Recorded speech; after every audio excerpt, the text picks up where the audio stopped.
Estamos avançando rápido no estudo da escatologia. Se tudo der certo, hoje é o último em termos dos eventos relacionados ao tema. E aí na próxima semana teremos aquela parte dos venenos. Vamos trabalhar um pouquinho dos perigos relacionados com a escatologia. Então, mais uma vez, lembrando aí a cronologia que nós temos apresentado aqui a vocês. Como é que é o nome disso mesmo? Posição? Pré-tribulacionismo, pré-milenismo. Pré-tribulação por quê? Tem algo que ocorre antes. Arrebatamento. Então nós entendemos que o momento do arrebatamento é antes da tribulação, aquele período de 7 anos. E nós cremos também no pré-milenismo. O que acontece antes do milênio? A volta de Cristo. Cristo volta para inaugurar o seu reino milenar. Então essa posição é a posição pré-tribulacionismo, pré-milenismo. Lembrando que no cristianismo ortodoxo não se questiona os eventos, tá? Todas as igrejas de denominações diferentes, Assembleia de Deus, presbiterianos, essas igrejas que nós consideramos que são irmãos em Cristo, eles creem em todos esses eventos. A diferença que nós vamos debater é a cronologia, em que momento esses eventos ocorrem. Mas todos eles creem que haverá um arrebatamento, creem que haverá uma tribulação, creem que haverá um milênio. E aí se muda um pouquinho a dinâmica de algumas coisas, mas basicamente é uma questão da cronologia. Então nós aqui estamos apresentando apenas aquela posição que nós entendemos que melhor harmonizam os textos bíblicos e que trazem uma cronologia com menos pontos fracos. Parece que a melhor explica todos os textos dentro de uma interpretação sempre consistentemente o quê? Histórico, gramatical, literal. Sem precisar espiritualizar texto, sem precisar fazer alegorias, nós procuramos manter fidelidade na interpretação. Então essa é a posição. Nós não vamos esmiuçar outras posições aqui, porque esse não é o objetivo desse nosso estudo de doutrinas básicas, é só um panorama. Na semana passada nós vimos aqui esse evento chamado milênio, o reino milenar. Então nós abordamos na semana passada, aprendemos um pouco sobre isso, mas ficou faltando uma partezinha aqui do milênio, né? O último evento, o evento que encerra esse período, que é chamado de a revolta final. E aí eu convido você a abrir a sua Bíblia em Apocalipse 20, versos 7 a 10.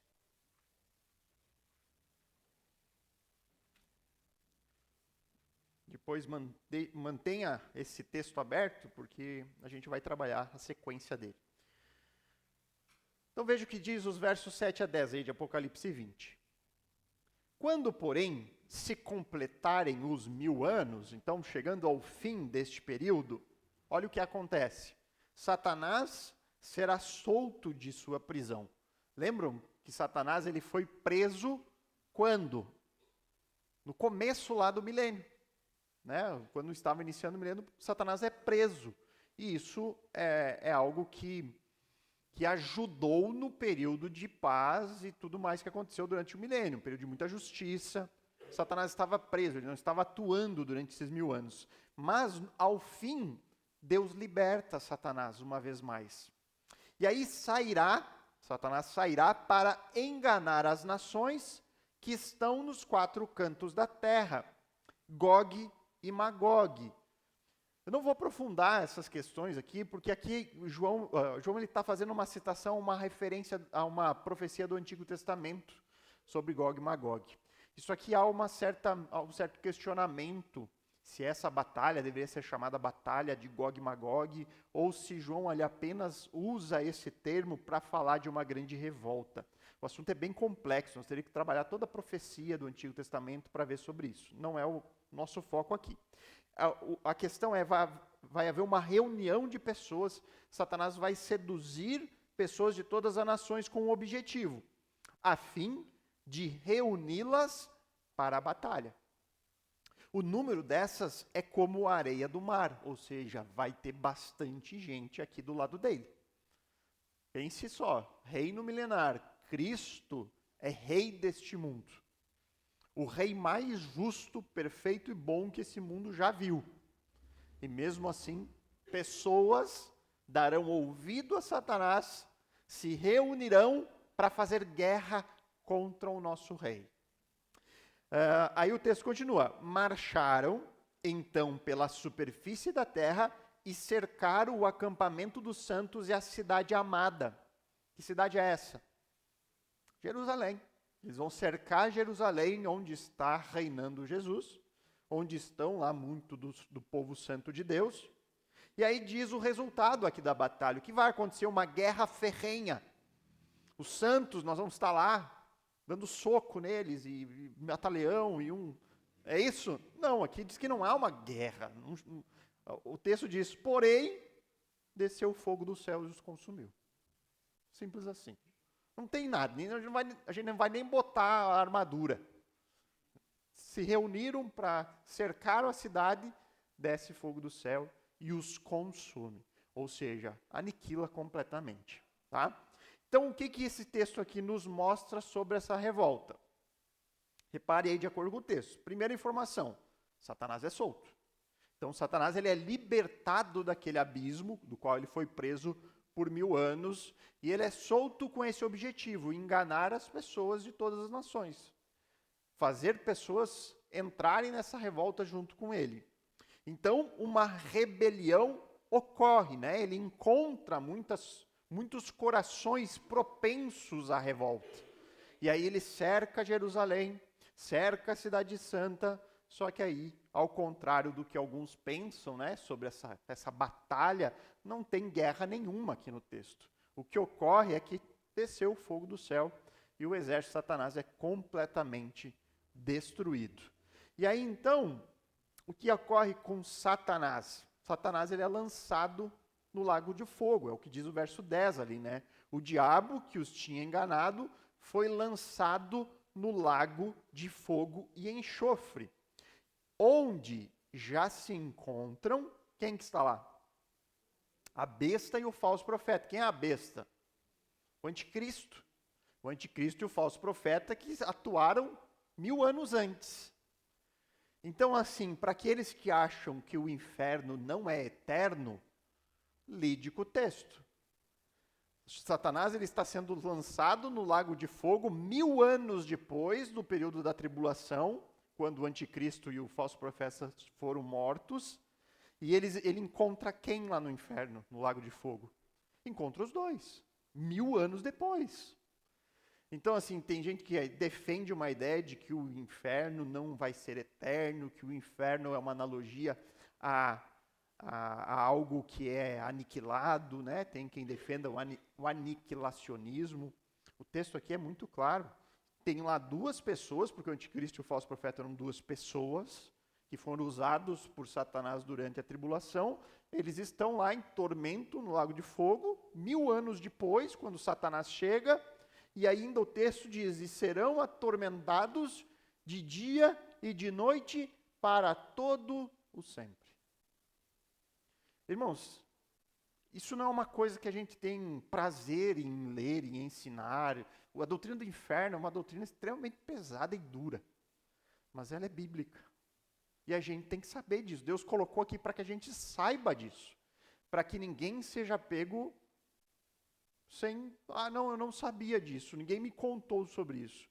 Está aqui. Existe um local de tormento, onde os adjetivos, as características que são dadas a esse lugar não são nada agradáveis.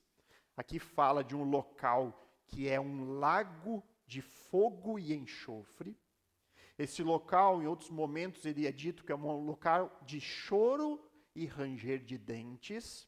Então, quando que alguém chora rangendo os dentes?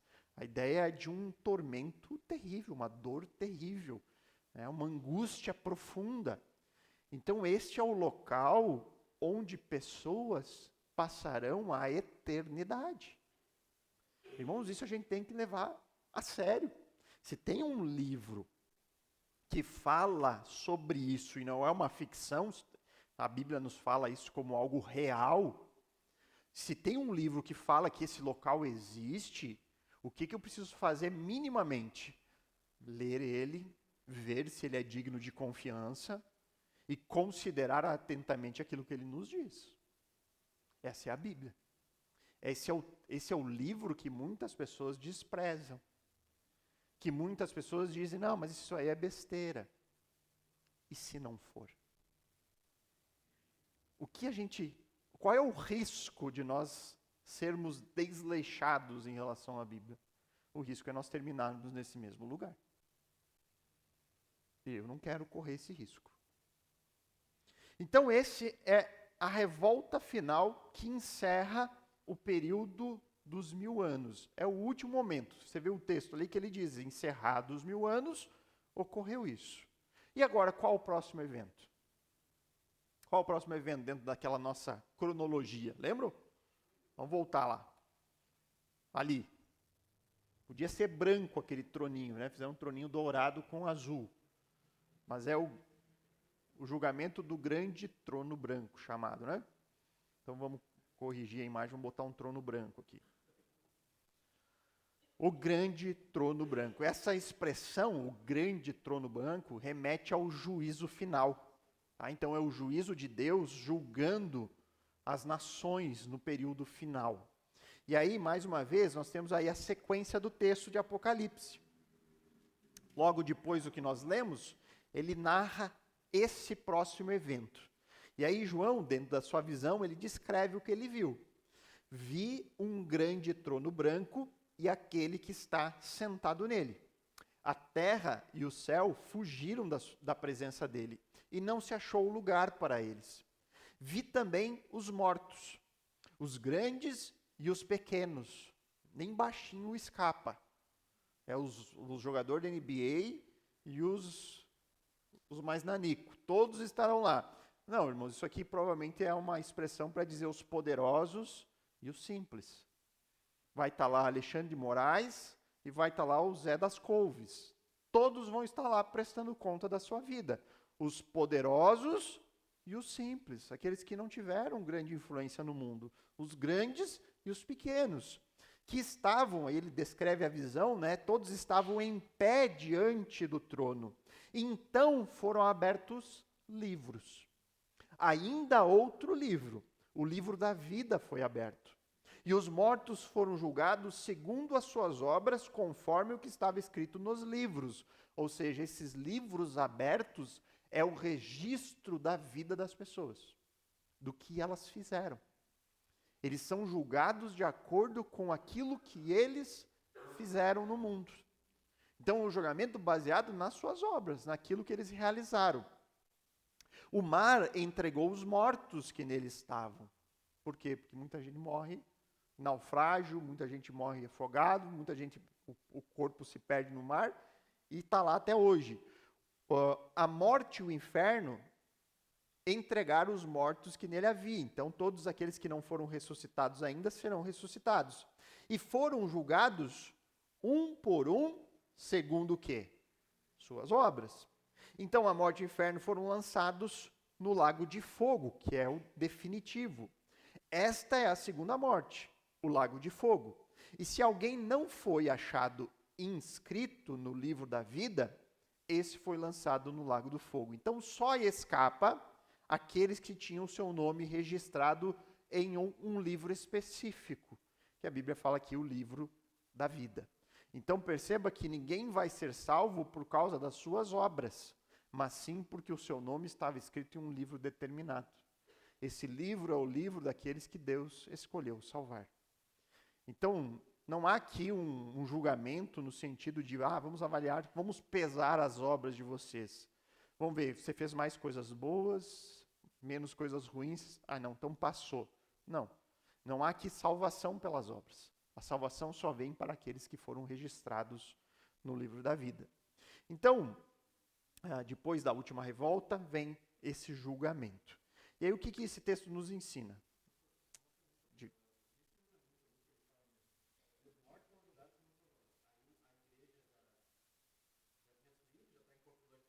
Uhum.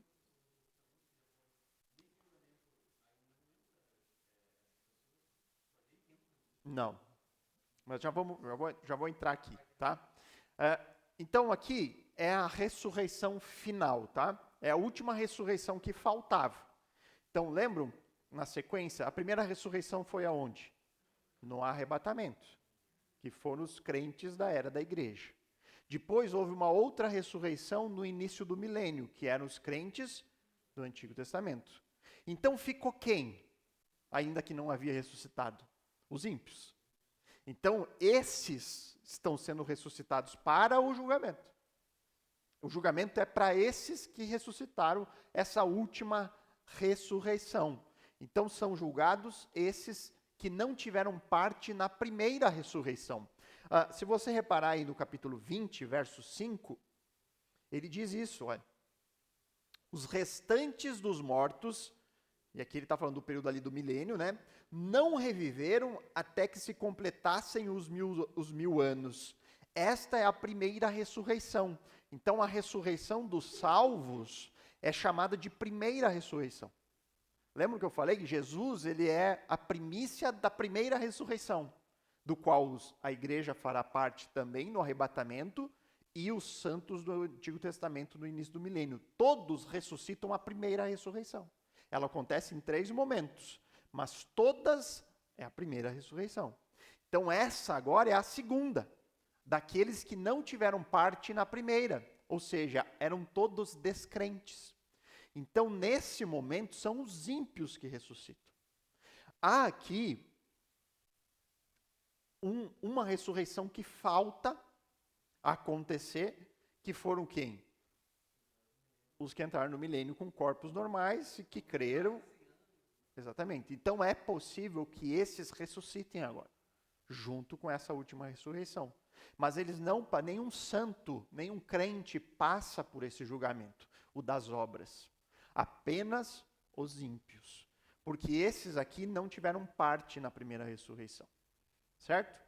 E a gente vê que todos aqui são julgados e são condenados. Então é um julgamento condenatório. É um julgamento que serve para estipular o grau do sofrimento. Lembram que existe graus de recompensa para os crentes. Crentes receberão mais ou menos recompensa de acordo com as obras que fizeram a Cristo, aquilo que eles serviram para o reino no mundo. E no inferno, o tormento também é proporcional às obras que eles fizeram. Então, aqueles que... a Bíblia fala que os maiores tormentos estão destinados a falsos mestres. Esses são os que mais receberão tormento no inferno. Aqueles que arrastaram pessoas para caminhos de perdição, que enganaram, que usaram a palavra de Deus para os seus próprios proveitos, seus próprios fins, aqueles que foram pedra de tropeço para pessoas não chegarem a Cristo. Para esses está destinados os maiores tormentos. Mas Deus é sempre justo no seu juízo. Então você não vai imaginar que um Hitler da vida vai sofrer a mesma coisa que um jovem que morreu num acidente de trânsito saindo de uma balada. Deus é justo. Ele vai julgar de acordo com as obras de cada um e cada um será punido de acordo com as suas obras.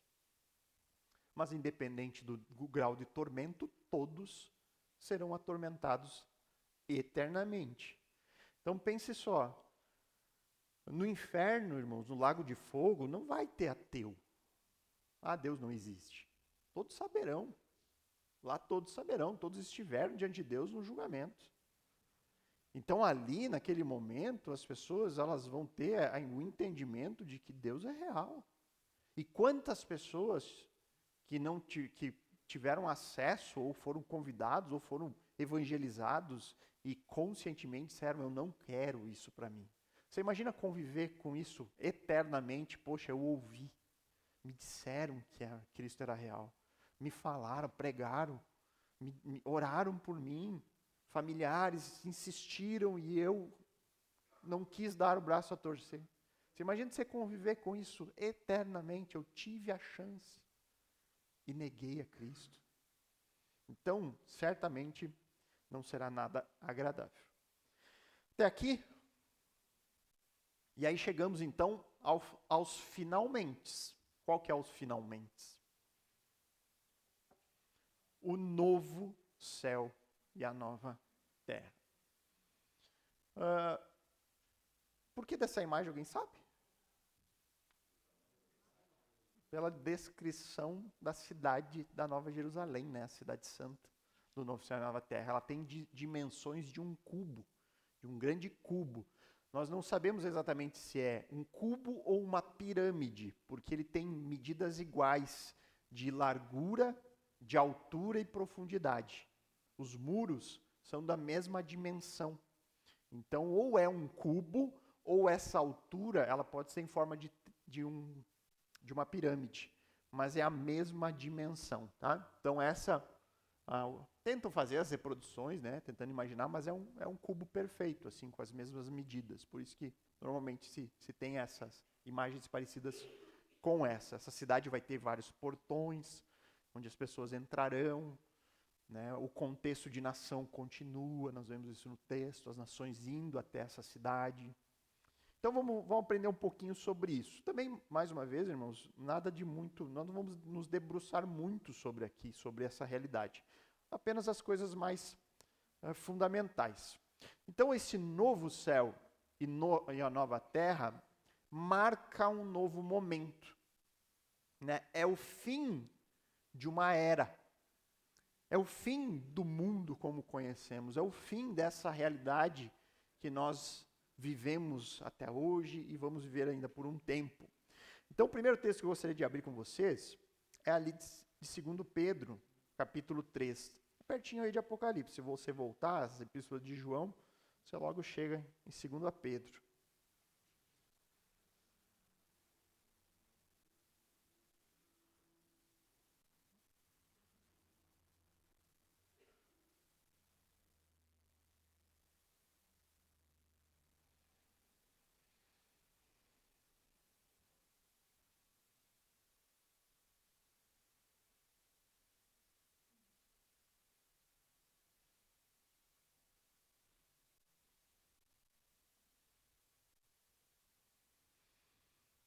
Certo? Acharam?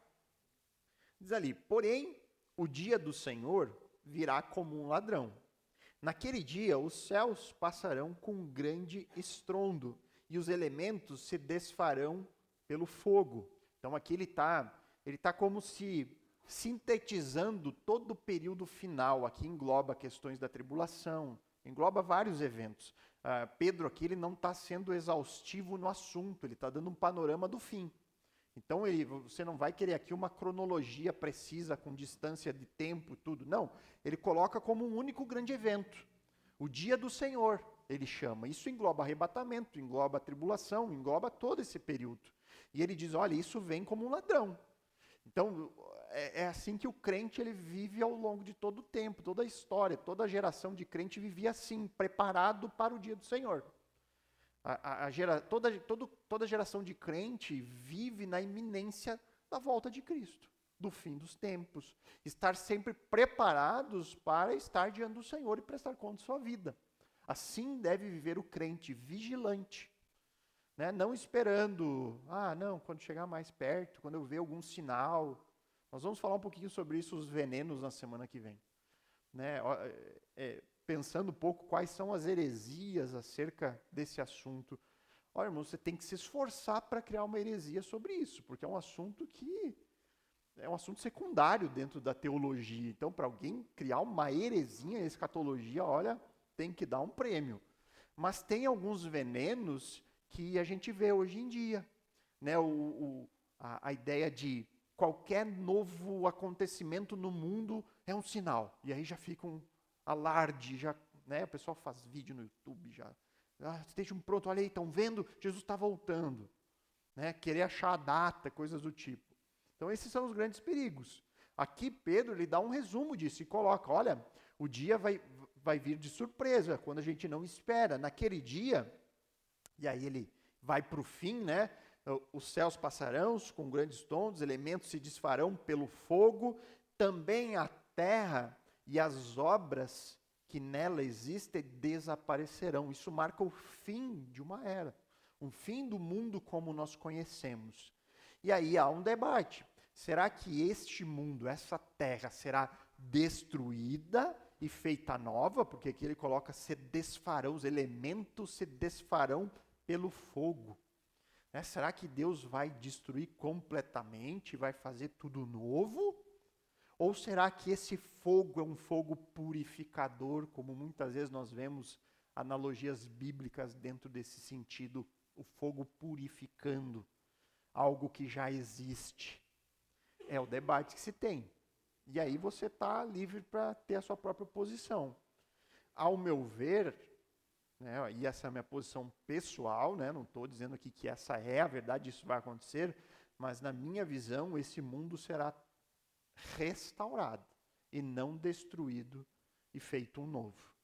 Para mim, tudo será diferente, né? Não espere você ter os mesmos continentes, a mesma geografia, tudo será novo, né? Deus vai purificar tudo isso, mas será o planeta que ele criou lá no início. Eu creio assim, mas tem muita gente que crê diferente, que crê que Deus vai destruir tudo e fazer tudo de novo. Essa ideia de destruição e fazer novo me soa como uma pequena vitória para Satanás. Satanás conseguiu, né, destruir esse mundo. Né? Para mim não parece. Para mim parece que a gente vai celebrar a vitória na criação de Deus, naquilo que Deus planejou. Todo o plano de Deus foi para esse momento futuro. Tá? Mas marca o fim, será completamente diferente. Será uma outra realidade. Se é fim de uma era, é também início de uma nova. Então vamos ver lá o texto de Apocalipse 21, que fala desse período especificamente. O capítulo 21 narra aqui o novo céu e nova terra.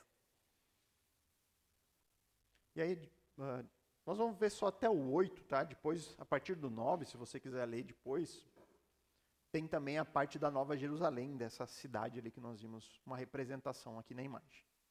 Então, olha só o que nos aguarda nesse novo céu e nova terra.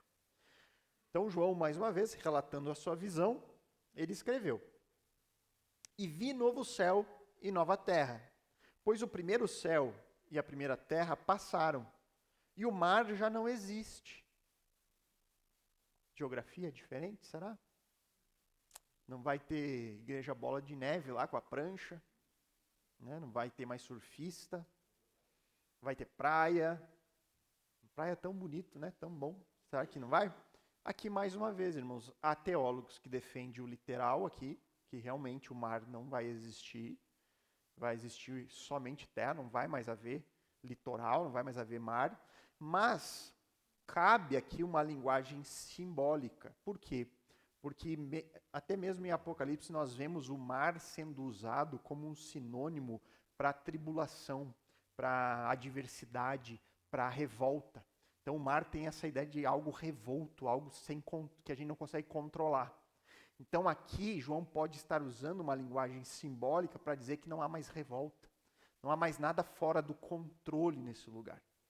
Então as duas opções são possíveis. Quem vai mais para uma linha literal, que acha que simbólico é só se o texto mostrar claramente que é uma simbologia, eles têm a ideia de que acaba mar, não vai ter mais praia mesmo, não vai ter mais oceano, é uma outra realidade. Mas cabe aqui a outra ideia, então é uma coisa que nós vamos saber só quando estivermos lá. Eu gostaria que tivesse mar, eu gosto de mar, acho bonito, né? Acho que seria interessante nós poder ir para a praia de vez em quando, né? Mas se não tiver, também não vamos ficar tristes. Vi também a cidade santa, a nova Jerusalém. Então vê que é uma nova, não é mais aquela Jerusalém que existe lá.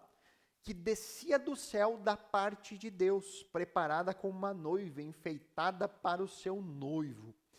Aqui descia do céu, você encontra até gente com imagens de satélite da NASA que eles deixaram nublado um determinado lugar lá do espaço que tem um vulto de uma cidade e que não sei o que ela está descendo e eles estão escondendo da gente. Cara, você tem louco para tudo, né? Irmãos, aqui, provavelmente, irmãos, não é que a cidade literalmente virá do céu e descerá sobre esse mundo. A ideia é que é uma cidade feita por Deus. Não é uma cidade feita por mãos humanas, não é o homem que vai construir. É uma cidade que Deus vai fazer. Ele fará essa cidade. Por isso que é uma cidade que a gente não faz ideia do quão belo vai ser. Você imagina só, você olha prédios em grandes cidades, né? Dubai, Nova York, agora tem aqui a nossa Dubai brasileira, Balneário, você olha os prédios, que prédio mais lindo, olha só, olha a capacidade do ser humano de fazer coisas bonitas. Se a gente acha bonito uma cidade feita por homens, você imagina uma cidade feita por Deus, que não erra, que é perfeito. É a coisa mais fantástica que vai brilhar os olhos, né? E depois a descrição da Nova Jerusalém aqui, a gente pode até ler depois, é algo fantástico. Então a ideia é de uma cidade feita por Deus, vem da parte de Deus, preparada como uma noiva enfeitada com o seu noivo, para o seu noivo, né? Então você imagina que Deus não vai poupar em beleza. Deus vai caprichar nesse lugar. Então ouvi uma voz forte que vinha do trono e dizia: Eis o tabernáculo de Deus com os seres humanos. Deus habitará com eles. Eles serão povos de Deus, e Deus mesmo estará com eles e será o Deus deles. Então nós estamos agora habitando na presença de Deus. Deus habitando conosco, tabernaculando entre nós mais uma vez. E Ele, o próprio Deus, enxugará dos olhos toda lágrima. Por quê? Porque já não existirá mais morte. Não haverá luto, nem pranto, nem dor. Por quê? Porque as primeiras coisas já foram. Neste mundo existe pranto. Neste mundo, nessa era, existe morte. Nessa era existe dor. Mas agora, nessa nova Jerusalém, essas coisas passaram, acabou essa era, iniciou uma nova. E aí o texto continua, e aquele que estava sentado no trono disse: Eis que faço nova todas as coisas. E acrescentou: Escreva, porque essas palavras são fiéis e verdadeiras. Ou seja, vai acontecer. Escreva, porque isso vai acontecer um dia. Disse-me ainda: tudo está feito. Agora encerrou-se a obra. Acabou. Agora é para sempre assim. Tudo está feito. Eu sou o alfa e o ômega, o princípio e o fim. Eu, a quem tem sede, darei de graça da fonte da água da vida. O vencedor herdará essas coisas. E eu serei o Deus dele, e ele será o meu filho. Quem é o vencedor aqui? É todo aquele que perseverar até o fim.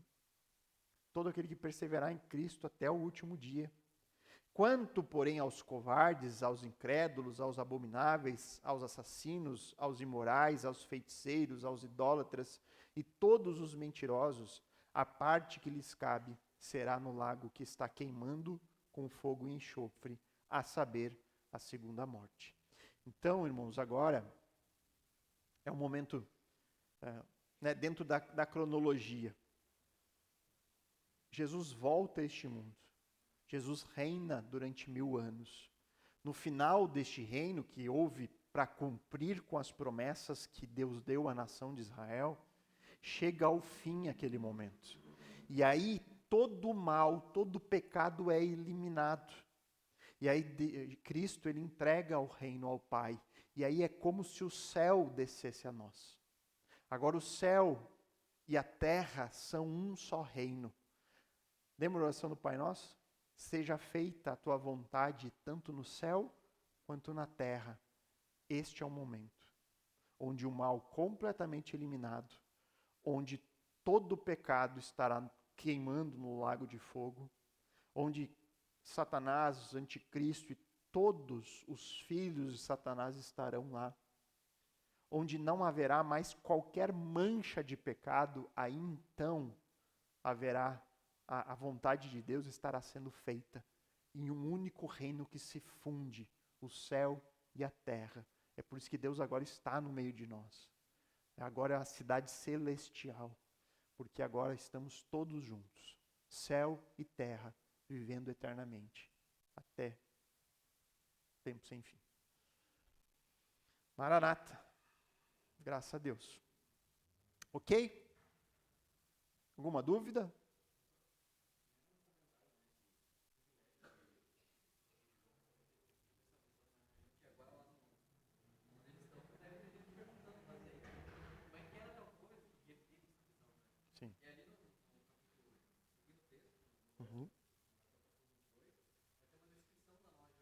Isso. Uhum.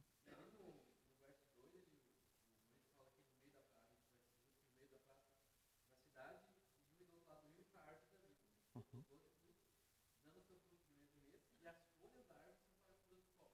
Uhum. Uhum. É. Então, exatamente. Aí você vai ter também uma divisão entre propostas para interpretar isso, tá? Ah, aqueles que são mais dessa linha literal, eles entendem que realmente a vida será mantida por causa do acesso novamente à árvore da vida. Então, como lá no Éden, Adão e Eva, eles eram sustentados na sua vida por quê? Porque havia uma árvore da vida. Então, lembra que quando eles pecam, eles são retirados do jardim e é posto uma guarda para que eles não tivessem acesso mais à árvore da vida. E ainda Deus diz, eles não podem ter esse acesso porque senão viverão para sempre. Então, lá no Éden, o que sustentava a vida era essa árvore, o fruto dessa árvore. Deus tira essa árvore para que eles não tivessem mais acesso, porque a partir do pecado não seria bom o homem viver para sempre. O homem pecador, irmãos, pode parecer muitas vezes loucura, né, dizer isso, mas a morte é uma bênção de Deus para homens pecadores. A morte só não é uma bênção se você não está em Cristo. Aí você vai experimentar a segunda morte, a morte eterna. Mas para nós nos livrarmos do pecado, nós temos que morrer. Imagina você ter pecadores imortais. Você imagina você ter esses grandes algozes aí da humanidade, Mao Tse Tung, o próprio Hitler, que eu já citei, né, Lenin, imortais. Você imagina o que esses caras seriam capazes de fazer? Então, a morte para o homem pecador é uma bênção de Deus. Então, parece que na reconstrução da Nova Jerusalém, a árvore da vida é cedida novamente. Nós temos novamente acesso a uma árvore que dará fruto continuamente para manter a vida eterna. Irmãos, eu vou para a linha literal. Eu acho que é exatamente isso que vai acontecer. Nós vamos ter esse acesso para aí então vivermos eternamente. Poderá alguém morrer lá? Não, não poderá. Já me perguntaram, e Adão e Eva antes do pecado, eles podiam ter caído de um penhasco, batido a cabeça e morrido? Eu digo, olha, eu acho que o pecado nos faz seres imprudentes, a gente não sabe qual é a realidade sem o pecado. Possivelmente, sem o pecado, nós vamos ter um outro tipo de mentalidade, nós vamos ficar correndo risco à toa, né? Nós vamos ter uma condição completamente diferente. Né? Então, é possível a interpretação literal aqui, mas também é possível entender isso como um símbolo. Tá? É um tipo de coisa que não briga, né? Não, se você entende como simbólico, tudo bem. Eu prefiro me manter sempre fiel a ser literal. Se tiver algo que me diga, assim, claramente, que isso é uma simbologia, como, por exemplo, o anticristo chamado de besta, o dragão, coisas do tipo, ali o próprio texto explica que isso é uma simbologia, mas aqui não. Então parece que essa árvore será plantada novamente nessa nova cidade para que a gente possa viver eternamente. Alguma outra pergunta? Não? A escatologia foi mais fácil que eu imaginava. O importante aqui, irmãos, esse é um assunto extremamente sério, porque fala de algo que nós não podemos errar nessa decisão. Nós estamos falando aqui de vida eterna versus morte eterna. Nós estamos falando de um lugar que é bênçãos sem fim, que é o fim da dor, o fim do sofrimento, o fim da morte, tudo aquilo que são os nossos maiores temores. A Bíblia diz que existe um lugar na eternidade que será assim. E pessoas habitarão nesse lugar. E essas pessoas que estarão lá porque elas estavam unidas ao rei deste lugar. Para o outro lado, fala que existe um outro lugar, eterno também. Esse local, ao invés de ser descrito como um lugar sem choro, sem pranto, sem luto, é descrito como um lugar de tormento, choro e ranger de dentes eternamente. Todas as pessoas que não estiverem em Cristo estarão lá. O pecado permanecerá lá. As pessoas continuarão pecando nesse lugar, maldizendo a Deus, murmurando, e a ira de Deus continuamente sendo derramada lá. Lá não é o lugar onde Satanás vai ser o rei, né? Antes de ser crente, até minha irmã que me lembrou disso, né? Que eu dizia que eu ia surfar, ela me falava do inferno e eu dizia, não, eu quero ir para lá com meus amigos, andar de jet ski, no Lago de Fogo. Misericórdia, graças a Deus que Deus mudou isso, né? Mas muita gente fala esse tipo de coisa, que o céu dos crentes é uma chatice. Irmãos, o céu que muita gente fala por aí, que não sabe, não faz ideia de como é, parece algo meramente celestial, nuvens tocando harpa, isso não tem nada a ver com aquilo que Deus nos fala aqui no texto. Mas, irmãos, esse é um assunto que nós não podemos errar na nossa decisão. Nós não podemos nos dar o luxo de errar nisso, porque é o assunto mais importante desse universo. Onde estaremos eternamente? A Bíblia fala que é um ou outro, e aí nenhuma outra religião coloca um fator tão exclusivo quanto estar em Cristo. Para todas as outras, existe você escapa de alguma forma. Tem um purgatório, você vai evoluir, você vai nascer em outro lugar e vai continuar pagando seus pecados até evoluir. Sempre tem uma segunda chance. A Bíblia não coloca isso. A Bíblia diz, hoje é o dia. Escolha hoje, porque você não sabe o que acontecerá amanhã. E só há uma forma de ser salvo, estando unido a Cristo. Crendo nele como o único e suficiente Salvador. O que eu perco estando em Cristo? O que eu perco? Se eu me unir a Cristo nessa vida, o que eu deixo de usufruir? Qual é o prazer que eu deixo? Irmãos, o que eu perco seguindo os mandamentos de Cristo, amando a Cristo e andando como Ele andou? O que eu perco? Não perco nada, talvez eu perca os amigos do mundo. Talvez eu perco de estar na roda do escarnecedor. É isso que eu vou perder. Do contrário, eu ganho tudo. Eu ganho tudo estando com Ele. Agora, se eu não estiver nele, se eu disser, não, mas isso é besteira, vou pagar para ver. Irmão, se a Bíblia estiver certa, misericórdia. A pessoa perde tudo.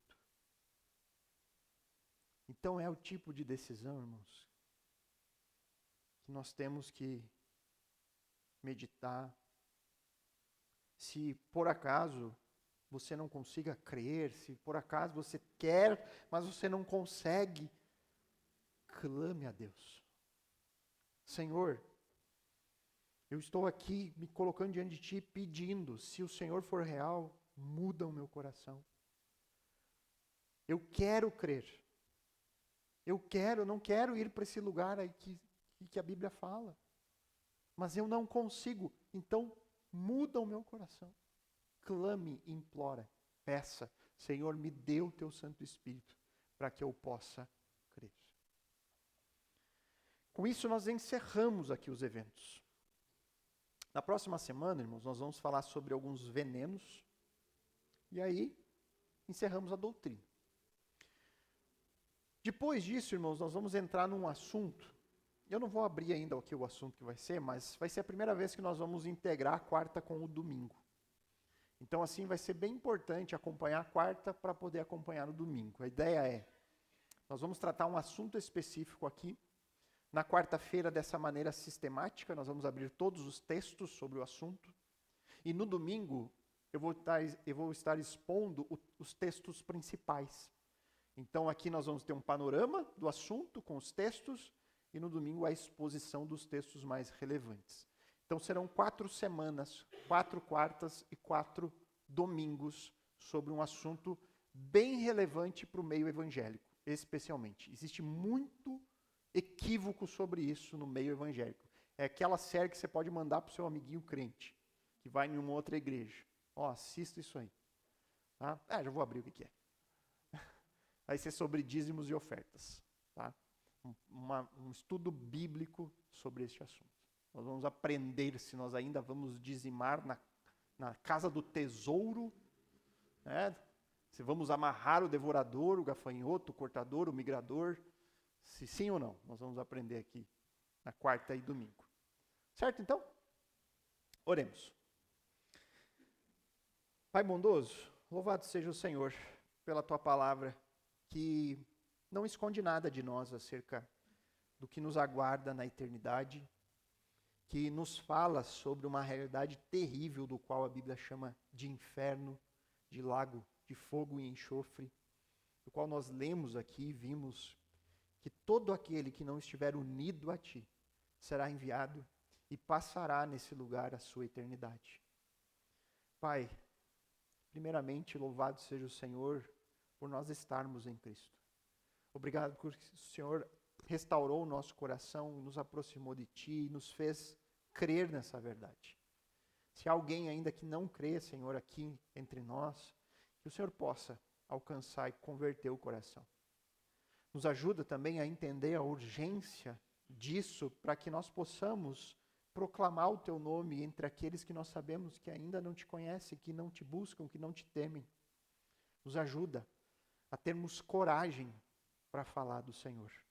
Nos ajuda a ter compaixão dos que se perdem, para que a gente possa abrir a nossa boca e falar sem medo sobre aquilo que virá e sobre o único caminho para escapar da ira vindoura.